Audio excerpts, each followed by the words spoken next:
Hey boys and girls, it is Monday and we are going to correct page 468, practice 8-2. So we're going to start with number 1A, which was, 1A, B, and C were to list all the common factors of each set of numbers and then circle the greatest common factor. So the first two numbers were 8 and 10. So I'm going to find the factors of 8. 1 times 8. 2 times 4, 3 times nothing, 4 times nothing, or 4 times 2, which means I've repeated.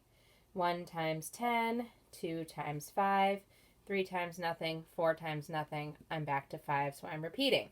So here are my factors of 8 and 10. My common factors are 1 and 2. My greatest common factor is 2.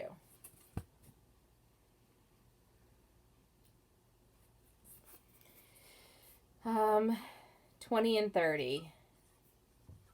So for 20, I've got 1 times 20, 2 times 10, 3 times anything, no, 4 times 5.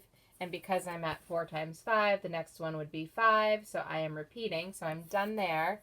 And then 30 is 1 times 30, 2 times 15, 3 times 10, 4 times anything? No. 4 times 7 is 28. 4 times 8 is 32. So nope.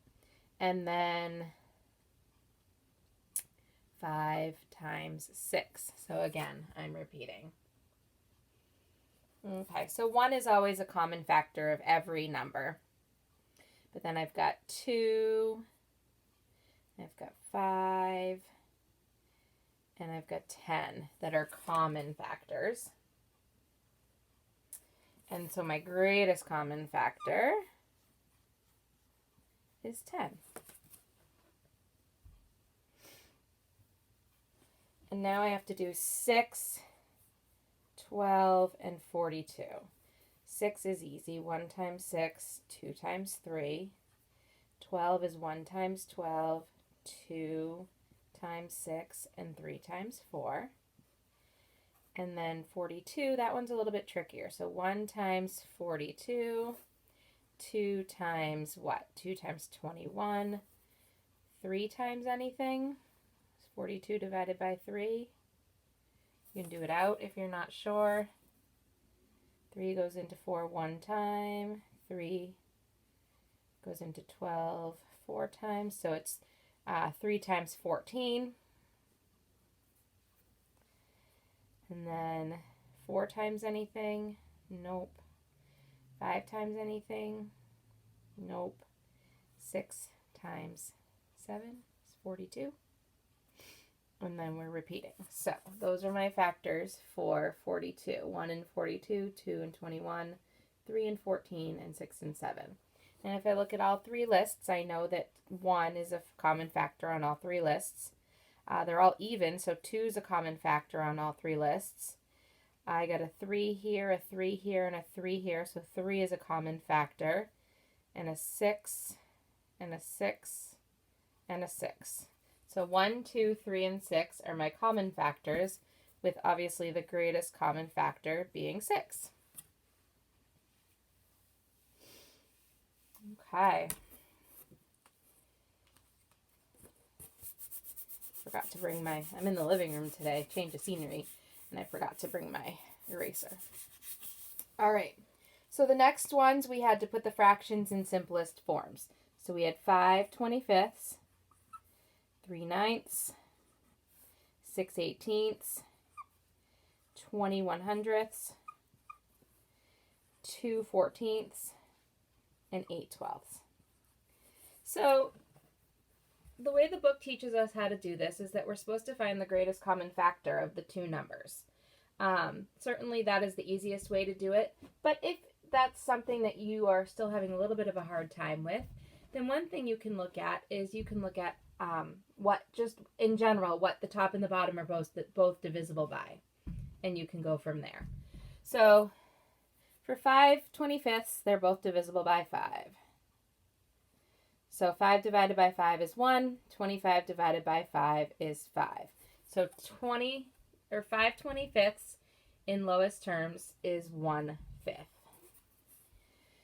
3 and 9 are both divisible by 3. 3 goes into 3 one time. 3 goes into 9 3 times. So 3/9 in lowest terms is 1/3.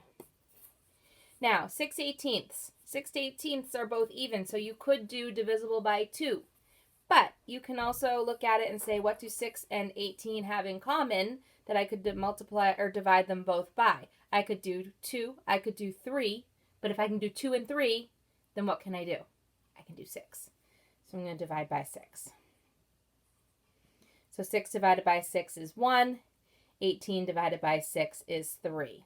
So again, 1/3. You're going to find that when you're putting fractions in lowest terms, you're going to have a lot of the same fractions that are your lowest terms fractions, like 1/3, 1/2, 1/4, because those are fractions that are as low as they can go. All right, so 20/100ths. You might be thinking, wow, 20/100ths is really big.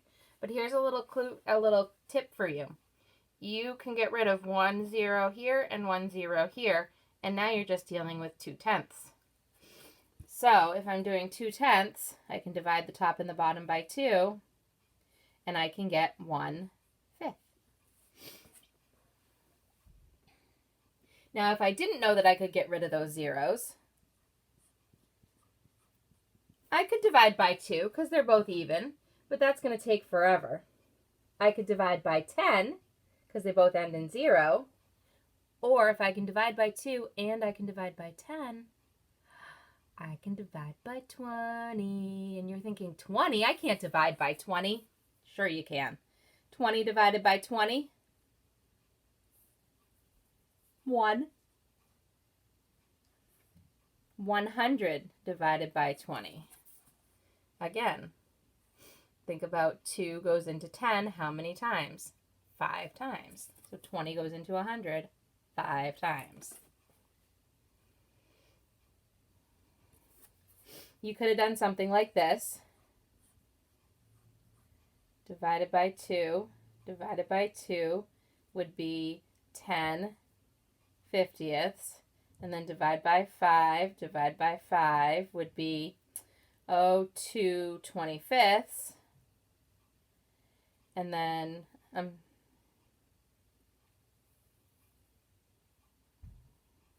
that's not right. That's not right there. What did I do wrong?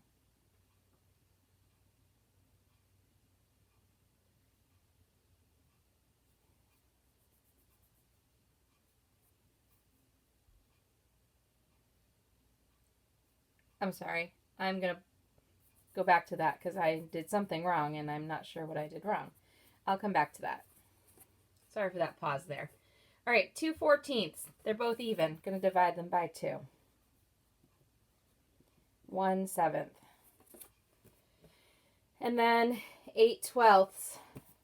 Both even. I can divide by 2. Comes out to 4/6. Oh, those are both even. So I can divide by 2 again, and I get 2/3. So if I can divide by 2 a second time, what could I have done the first step? I could have just divided by 4. Okay.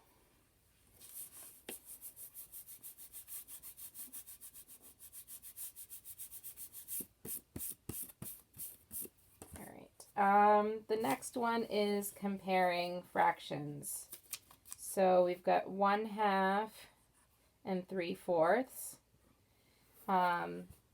So this one you could do without changing the fractions because we know that 3/4 is bigger than 1/2 just from our knowledge of fractions. But we're going to multiply by 2 on the top and the bottom, and we're going to get 2/4. So 3/4 is definitely bigger than 2/4. 1/10 and 2/20. So what do I have to do to 10 to get to 20? To multiply by 2 again. So I get 2/20. Oh, 2/20 equals 2/20. So 1/10 and 2/20 are equivalent fractions.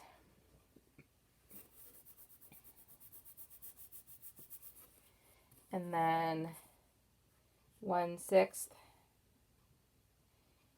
and 1/12. Sorry, lost my place for a minute. So I'm going to times 2 here, times 2 here. 6 times 2 equals 12. So it gives me 2/12 and 1/12. So 1/6 is bigger than 1/12. 5/8 and 1/8, that's a nice easy one because they both have the same denominator. So 5 is bigger than 1. So 5/8 is greater than 1/8. Then we have 4/5 and 4/6. So the numerators are the same, but the denominators are different. So in this case, you have to multiply the numerator and the denominator by the same thing to try to find a common denominator for both numbers. I don't think there were too many like this in our book, but basically what you have to do is you have to find a denominator that they both would have in common. So what's something that 5 and 6 have in common? If you were to skip count by both of those numbers, you would end up with 30 being a common denominator for the two of them. And what do I have to do to 5? Multiply by 6. What do I have to do to 6? Multiply by 5. So these were a little bit more challenging problems, but just know whatever you do to the bottom, you have to do to the top. And so 4 times 6 is 24. 4 times 5 is 20, which tells me that 4/5 is greater than 4/6, which makes sense because fifths are bigger than sixths. They're bigger pieces.